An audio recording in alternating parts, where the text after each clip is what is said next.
इस वीडियो में हम जानेंगे कि जोड़ का क्रम विनिमय नियम क्या होता है और गुणा का क्रम विनिमय नियम क्या हो रहा है, योग का साहचर्य नियम, गुणा का साहचर्य नियम, योग पर गुणन का वितरण नियम और इसी को बोलते हैं बंटन नियम। इस पांचों नियम को हम जानेंगे ताकि हमको इस तरह से जुड़े सभी सवाल को बनाने में आसानी से हम इसको समझ सकें। तो सबसे पहले इसमें हम जानेंगे जोड़ का क्रम विनिमय नियम क्या होता है। तो जोड़ का क्रम विनिमय नियम का नियम होता है a प्लस बी बराबर b प्लस a।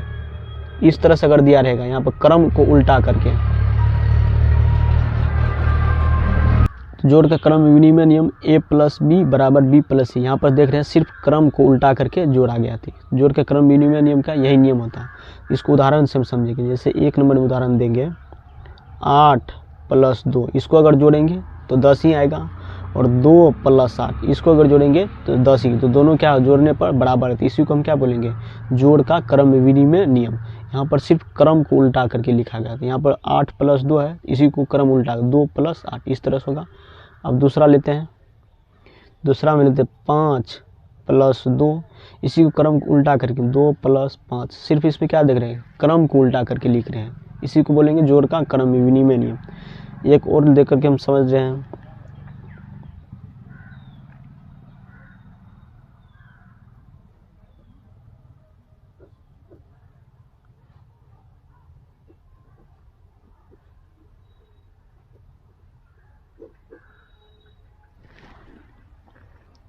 इस तरह से दिया हुआ -1/2 जोड़ 3/4, इसी को क्रम उल्टा करके लिखे हैं 3/4 जोड़ -1/2।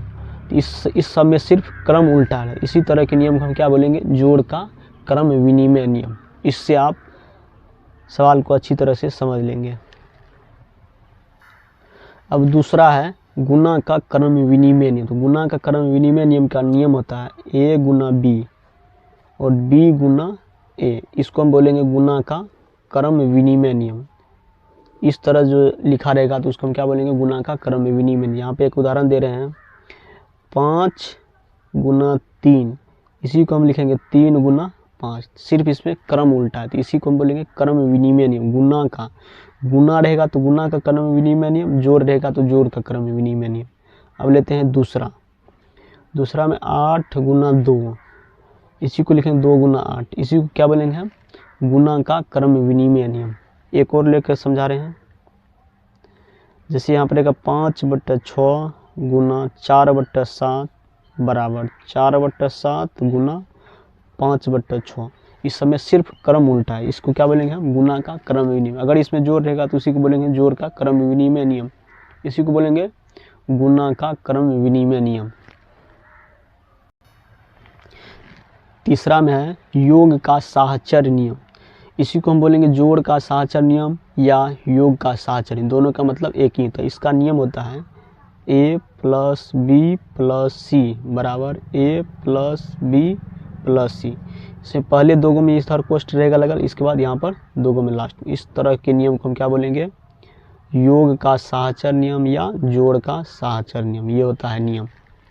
इसका उदाहरण हम समझेंगे। यहाँ पर जैसे 3 प्लस 4 प्लस 5 बराबर 3 प्लस 4 प्लस 5, इस तरह से रहेगा। इसमें सबसे पहले ये दोनों को घेर लेंगे, उसके बाद लास्ट में इस तरह से जो रहेगा उसको बोलेंगे योग का साहचर्य नियम। अब लेते हैं दूसरा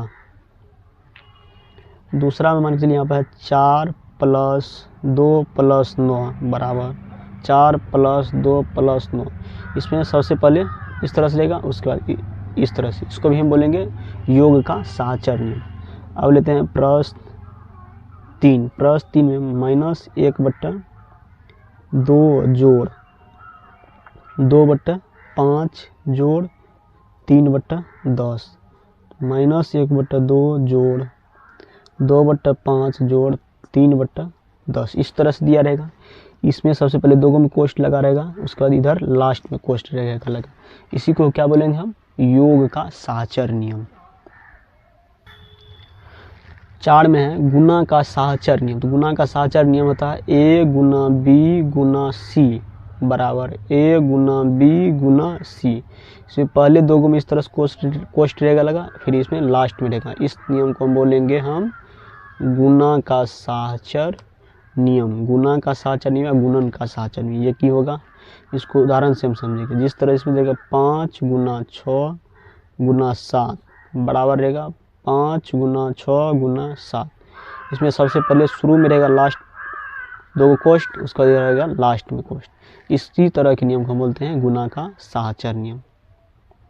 अब लेते हैं दूसरा, 3 गुना 5 गुना 9 बराबर 3 गुना 5 गुना 9। इसमें क्या होगा, लास्ट में रहेगा कोष्ट, इसमें पहले रहेगा कोष्ट। इसी को बोले हम गुना का साहचर्य नियम। एक और देते हैं उदाहरण।